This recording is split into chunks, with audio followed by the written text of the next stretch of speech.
It's perhaps 7 or 8 a.m. and I'm walking along a beach. On the right, the muddy grey-brown water is crashing against the shore. And on the left, you can see there's a row of palm trees and underneath a row of houses underneath made of bamboo.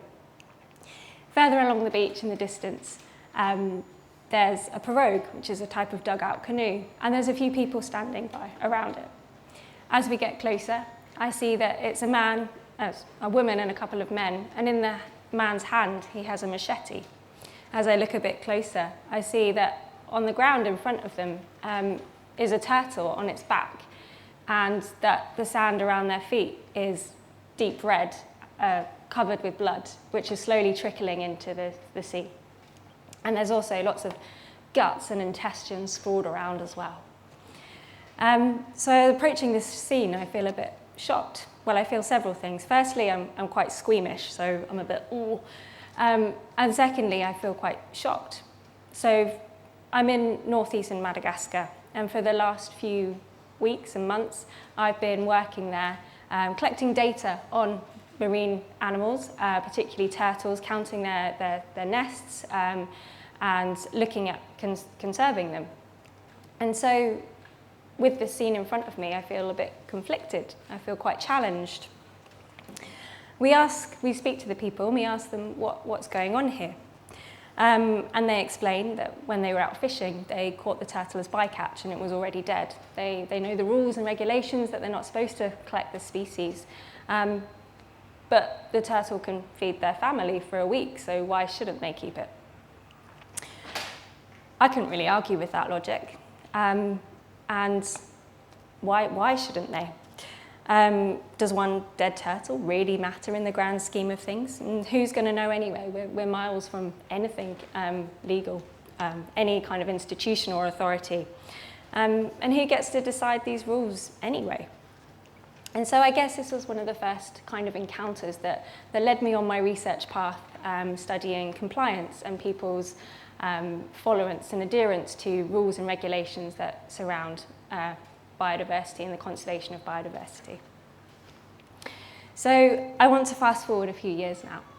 I'm now working in the forests of eastern Cambodia. It's hot, it's humid, a bit like standing underneath slides. It's very buggy as well, but it's also really brilliant. And my job there is to understand human hunting behaviour, again, an illegal behaviour. So a prolific problem in many areas of the world is the use of snares for hunting. So these are often wires made from string, or sometimes natural fibres, or nylon rope, and they're anchored against a tree, and they're designed to capture animals. And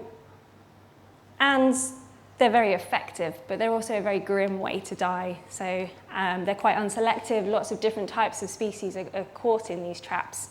And animals either die a slow death by strangulation, they might die of dehydration, they might get eaten by other animals while they're in the snare, and sometimes they chew off their limbs in order to escape. It's quite nasty. And this is a huge problem around many forests and savannas around the world, and it's led to, particularly in Southeast Asia, empty forests devoid of wildlife that once should have been there. But for people, this method is really effective. It's really easy, they're quite cheap, very cheap to set snares, and they can catch lots of different types of animals, and once you've got the skills, it's relatively easy. And most of all, it's silent. You can do it without even being noticed. So my research there involved setting up a series of experiments, setting up these fake snares to determine how much effort is needed if we want to remove all of these snares.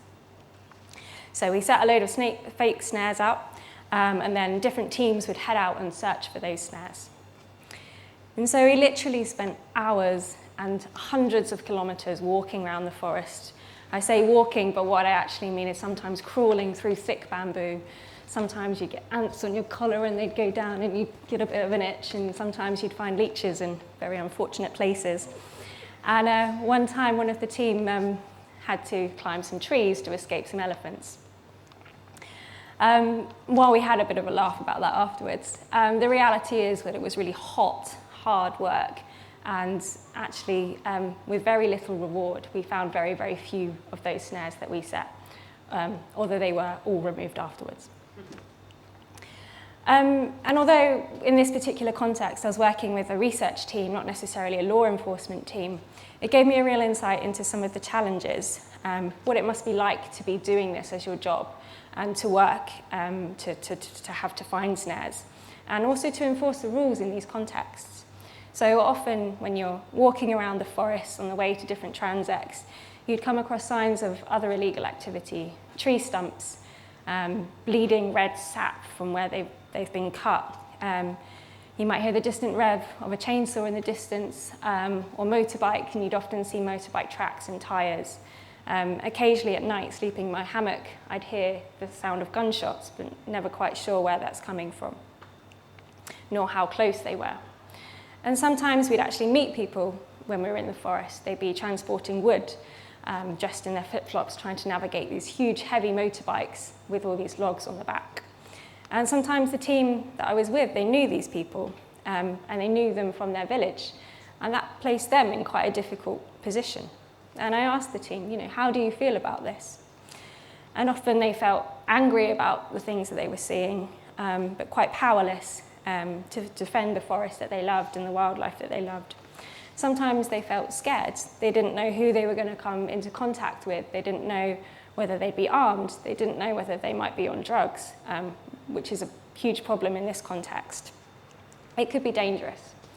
So I felt significant empathy. These guys had a really challenging job with little reward, and they often had to make compromising decisions in the instance. Another aspect of my work and my research involves talking to people to understand why they might follow rules or not, or break rules, and whether they agree with the rules. But just like finding snares, it can be really difficult to find out this information. Not everybody wants to talk to you. And so most recently I've been working in Tanzania around some protected areas.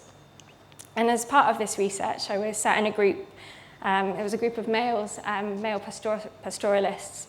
So they were wearing their traditional dress. So some of them were really bright shukas, rich reds and rich purples, with beads around their necks. And we were all wearing flip-flops, as you do.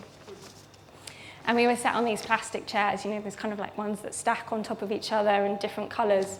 And I remember two of the men having a bit of a debate when we were starting to sit down. And I was like, what's going on over there? And one of them supported Man United, so they wanted to sit on the red chair. And as part of the exercise, we asked, what's it like to live around protected areas? And numerous challenges were listed, from not having enough space to graze your cattle, or to grow your crops, which put you in conflict with other people within the communities, to disputes about where the protected area boundaries were and where they were and were allowed to be, which made it difficult to know when you were following rules or not.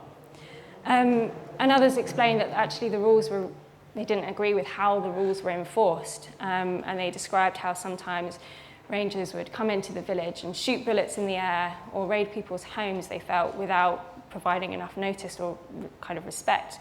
Sometimes there were instances of beatings or worse. And again, this made me feel quite angry, quite unjust.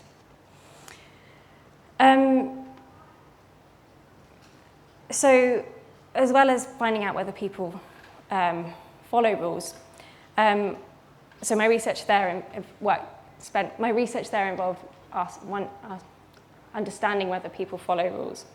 And I knew that given people's experiences with law enforcement, it might be quite a sensitive topic they might not be willing to say.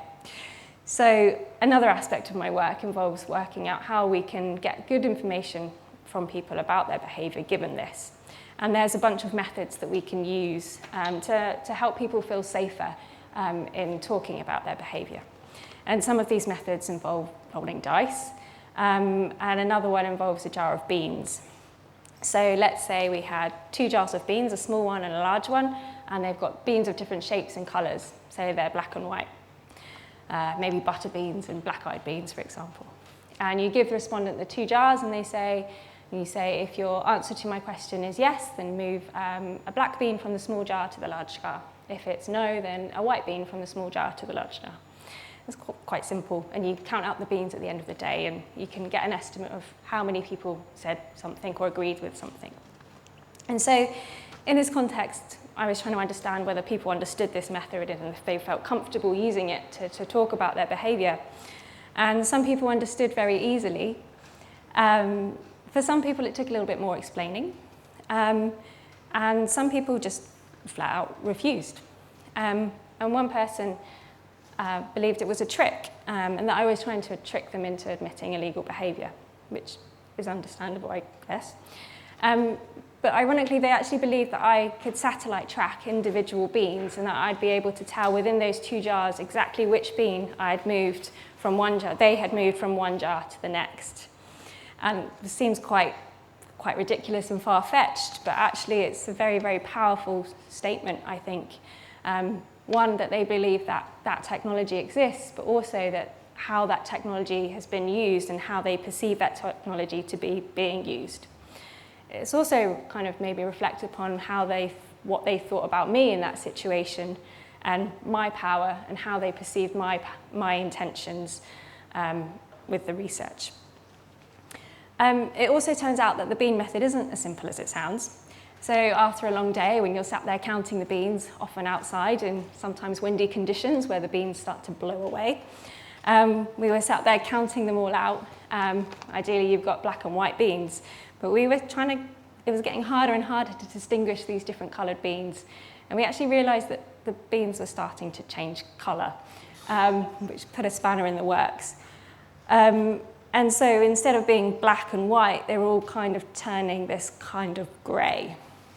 And I think that's kind of the note that I want to end on. It's quite easy to criminalise someone as a poacher when actually they might just be hunting for food to survive. It's quite easy to feel outraged, well, not easy, but sometimes you can feel outraged about people's experiences of living alongside conservation. But also, it's not easy sometimes for those doing conservation and enforcing rules either. And it's easy to view ourselves as there to kind of solve conservation problems and to make a difference. But to others, we are the problem. So yeah, I don't think it's important to remember that things aren't always black or white, but often many shades of grey. And we need to be thinking about that in the narratives that we use and how we speak about our work. So, thank you.